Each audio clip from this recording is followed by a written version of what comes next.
Samsung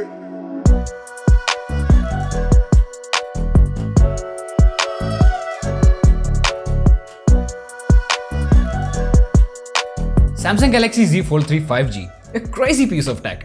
इस phone में कई सारी चीजें ऐसी हैं जो इसे बाकी नॉर्मल फोन से अलग बनाती हैं, और इस फोन में हम कई सारे काम ऐसे कर सकते हैं जो दूसरे नॉर्मल फोन्स में करना पॉसिबल नहीं है। लेकिन इन सब यूनिक चीजों की वजह से इस फोन में आपको कई सारी बेसिक चीजों का सैक्रिफाइस करना पड़ेगा, which is kind of annoying. इन सभी चीजों के बारे में आज हम बात करेंगे, सो लेट्स गेट स्टार्टेड।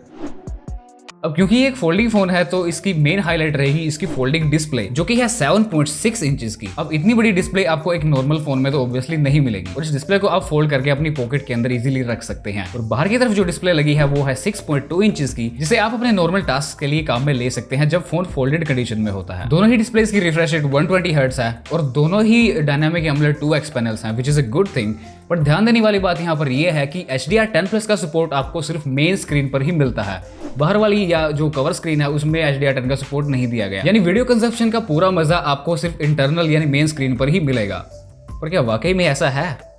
शायद नहीं। नॉर्मली अगर हम वीडियोस के एस्पेक्ट रेशियो की बात करें तो वीडियोस का एस्पेक्ट रेशियो होता है 16:9, 18:9 या फिर 21:9, जो कि इस फोन की किसी भी डिस्प्ले के साथ मैच नहीं करता है। और एज रिजल्ट जब आप इसमें वीडियो प्ले करेंगे तो वीडियो के साइड्स में आपको बहुत सारा खाली स्पेस मिलेगा अगर आप इसकी कवर स्क्रीन पर वीडियो प्ले कर रहे हैं तो, और अगर आप इसकी मेन स्क्रीन पर वीडियो प्ले कर रहे हैं तो आपको ऊपर और नीचे की तरफ में खाली स्पेस मिलेगा, जिसे फिल करने के लिए अगर आप जूम इन करेंगे तो वीडियो का बहुत सारा कंटेंट क्रॉप हो जाएगा, which is not a good thing. वैसे इसका एक फायदा तो है, इसकी मेन स्क्रीन पर किसी भी ओरिएंटेशन में आप वीडियो प्ले कर लो, उसे रोटेट करने की जरूरत ही नहीं पड़ेगी।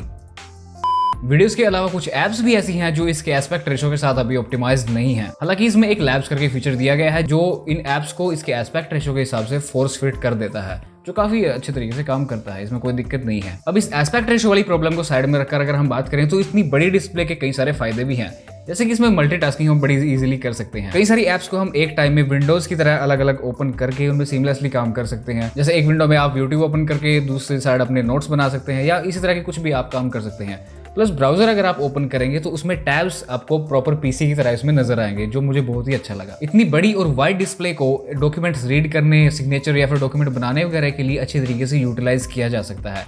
प्लस अगर आप स्केचिंग वगैरह करते हैं या फिर ड्राइंग्स या फिर इसमें डिजाइन वगैरह बना सकते हैं, क्योंकि इसमें S Pen का सपोर्ट भी दिया गया है, जो कि काफी अच्छी बात है। और अगर आप इसके साथ S Pen यूज करना चाहते हैं तो उसको आपको सेपरेटली खरीदना पड़ेगा, और उसको फोन के साथ में रखने के लिए आपको एक केस की जरूरत भी पड़ेगी। S Pen के भी 2 वर्जन आपको मिलेंगे, S Pen और S Pen Pro। मतलब S Pen Pro में थोड़े फीचर्स ज्यादा हैं, S Pen उसका थोड़ा सा नीचे वाला वर्जन है। और मेरे हिसाब से Fold 3 के साथ में S Pen का सपोर्ट देना काफी अच्छा डिसीजन है, क्योंकि हो सकता है आने वाले टाइम में Fold सीरीज Note सीरीज की जगह ले ले। वैसे आपको क्या लगता है, ऐसा होगा या फिर नहीं? इसके बारे में मुझे कमेंट सेक्शन में जरूर बताना। अब कैमरास की बात करें तो गाइज ये कोई कैमरा सेंट्रिक फोन नहीं है, ये एक फोल्डिंग फोन है।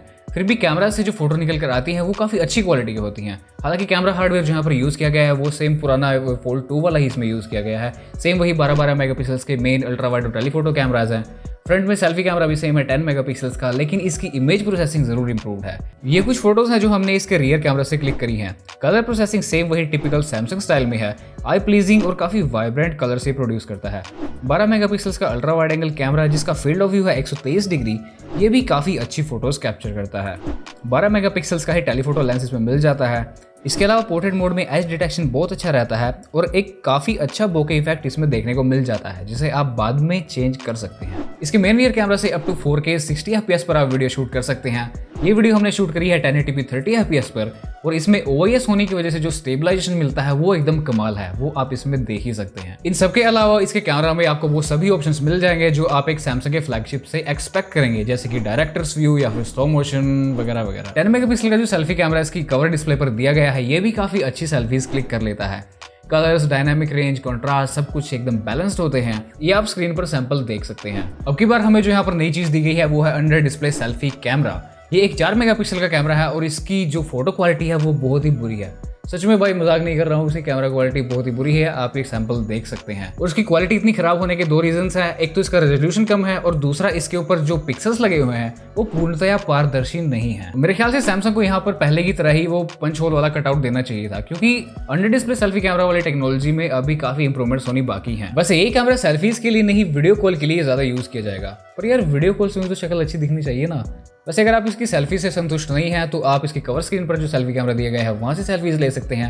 अगर वो फोटोज़ भी अगर आपको पसंद नहीं आती हैं तो आप इसके रियर कैमरा से सेल्फीज ले सकते हैं, जिसमें आपको रियर कैमरा के सारे मोड्स मिल जाएंगे, उनकी क्वालिटी भी बहुत अच्छी होगी। कूल। इस फोन के प्रीडिसेसर फोल्ड 2 के कंपैरिजन में इसमें कई सारी चीज़ें इंप्रूव करी गई हैं, लेकिन एक चीज ऐसी है जिससे कम कर दिया गया है, वो है बैटरी। फोल्ड 2 में बैटरी थी 4500 mAh की और यहाँ पर जो बैटरी है वो दी गई है 4400 mAh की, और ये इसके बैटरी बैकअप कम होने का पहला रीजन है। और दूसरा रीजन ये है कि अब की बार दोनों ही डिस्प्ले में 120 हर्ट्ज की दी गई है और एक टैबलेट साइज डिस्प्ले के लिए 4400 mAh की बैटरी कम है। 25 वोल्ट की फास्ट चार्जिंग और 10 वोल्ट की वायरलेस चार्जिंग का ऑप्शन इसमें दिया गया है, और साथ ही इसमें पावर शेयर जो है वो 4.5 वाट की पावर से कर सकते हैं, जो कि कंपटीशन को देखते हुए इसमें थोड़ी सी कम है। तो इसका बैटरी बैकअप और चार्जिंग स्पीड आपको थोड़ी सी डिसअपॉइंट कर सकती है, लेकिन बैटरी कैपेसिटी कम होने के साथ ही इसके वेट और थिकनेस में भी कमी आई है। अब ये पहले से मतलब फोल्ड 2 के कंपैरिजन में ये अब 11 ग्राम हल्का है और 2 mm थिकनेस इसकी कम है। इसका फ्रेम यहाँ पर एल्यूमिनियम का दिया गया है। इसके बैक और कवर स्क्रीन पर गोरिल्ला ग्लास विक्टस मिल जाता है और मेन स्क्रीन पे जो प्रोटेक्शन है वो भी पहले से 80% ज़्यादा ड्यूरेबल है।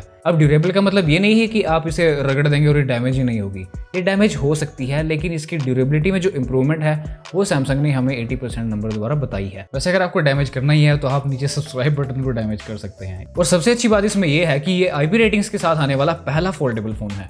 ये IPX8 रेटेड है, यानी ये वाटर रेजिस्टेंट है, डस्ट रेजिस्टेंट नहीं है। डस्ट इसको अभी भी डैमेज कर सकती है, तो इसे किसी बीच या फिर किसी डस्टी प्लेस पर ले जाना समझदारी नहीं होगी, डस्ट से ये खराब हो सकता है। स्पीकर्स की बात करें तो इसमें ऊपर और नीचे ड्यूअल स्टीरियो स्पीकर हमें मिल जाते हैं डोल्बी एटमॉस के साथ। इनकी साउंड एकदम क्रिस्प और लाउड है, मजा आ जाता है इनकी साउंड सुनकर। और BGMI के अंदर जो गोलियों की आवाज़ है वो एकदम ऐसे आपको सुनाई देगी अच्छी तरीके से। गेमिंग की बात भी अभी हम थोड़ी देर में करेंगे, पर पहले बात कर लेते हैं कि normal day to day life में ये फोन कैसा परफॉर्म करता है। इसके अंदर लगी है 12 GB की LPDDR5 रैम और यहाँ पर आपको 512 GB तक की UFS 3.1 स्टोरेज का ऑप्शन इसमें मिल जाता है। और प्रोसेसर इसमें लगा है स्नैपड्रैगन 888, तो परफॉर्मेंस एकदम आपको टॉप नॉच मिलेगी, परफॉर्मेंस में कोई भी दिक्कत नहीं आएगी। और अगर आप स्कोर्स में ज़्यादा विश्वास रखते हैं तो ये रहे इसके Antutu स्कोर्स। मैंने इसमें 3 बार Antutu रन कराया था और स्कोर्स इसमें काफ़ी अच्छी देखने को मिले। इसके बाद 15 मिनट थ्रोटल टेस्ट भी मैंने इसमें किया था, बीच बीच में परफॉर्मेंस का ग्राफ डाउन गया, लेकिन ये बड़ी जल्दी उसे रिकवर भी कर रहा था। और थ्रोटल टेस्ट के दौरान इसका जो टेम्परेचर है वो मैक्सिमम 160 डिग्री फ़ारेनहाइट तक गया था, जो कि अराउंड 41 या 42 डिग्री सेल्सियस के, और ये नॉर्मल ही टेम्परेचर, ये कोई ज़्यादा नहीं है। और अब बात करते हैं गेमिंग की। BGMI को अल्ट्रा सेटिंग्स पर इसके अंदर हम प्ले कर सकते हैं। कोई फ्रेम ड्रॉप या जिटरिंग का इशू मैंने इसमें नहीं फेस किया। लंबे टाइम तक गेमिंग अगर इसमें करते हैं तो भी कोई खास दिक्कत इसमें आपको नहीं होगी, और कोई प्रॉब्लम होनी भी नहीं चाहिए, क्योंकि ये एक फ्लैगशिप फ़ोन है और इस तरह की परफॉर्मेंस हम इससे एक्सपेक्ट भी करेंगे। पर इस फ़ोन के लिए हम जितना अमाउंट पे कर रहे हैं उसके बावजूद भी हमें कई सारी चीज़ों का इसमें सेक्रीफाइस करना पड़ रहा है। जैसे इसकी इनर और आउटर दोनों ही डिस्प्ले में से किसी भी डिस्प्ले को हमें एक नॉर्मल डिस्प्ले की तरह, यानी एक नॉर्मल फोन की तरह यूज नहीं कर सकते। एस्पेक्ट रेशियो की प्रॉब्लम इसमें रहती ही है, प्लस इसके कैमरास भी हाई एंड नहीं है। अगर हम सैमसंग की दूसरे लाइनअप की बात करें, एग्जाम्पल के लिए अगर S21 अल्ट्रा को लें तो उसके कैमरास इसके कंपैरिजन में कहीं ज़्यादा एडवांस है, और ना ही ये फ़ोन डस्ट रेजिस्टेंट है, यानी डस्ट इसको ख़राब कर सकती है, और इसका बैटरी बैकअप भी उतना अच्छा नहीं है। तो क्यों एक एवरेज कस्टमर इसको बाय करेगा? वेल, अगर आपको अपने प्रोफेशन में इस तरह की किसी गैजेट की ज़रूरत है और इसे खरीदने का आपके पास बजट है, और ना ही आपको इसके बैटरी बैकअप से कोई प्रॉब्लम है, और ना ही आपको इसके कैमरा से कोई शिकायत है, then you can go for it. वैसे आपकी इस फ़ोन के बारे में क्या राय है मुझे नीचे कमेंट सेक्शन में ज़रूर बताना। वीडियो अगर आपको अच्छी लगी तो इसे लाइक शेयर, चैनल को सब्सक्राइब जरूर कर लीजिए। मैं मिलता हूं नेक्स्ट वीडियो में, बाय।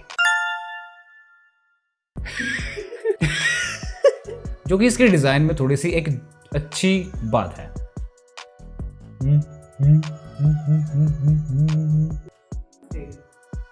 ड्यूरेबिलिटी में जो इम्प्रूवमेंट है वो सैमसंग ने हमें 80% नंबर द्वारा बताई है। Cool cool cool cool.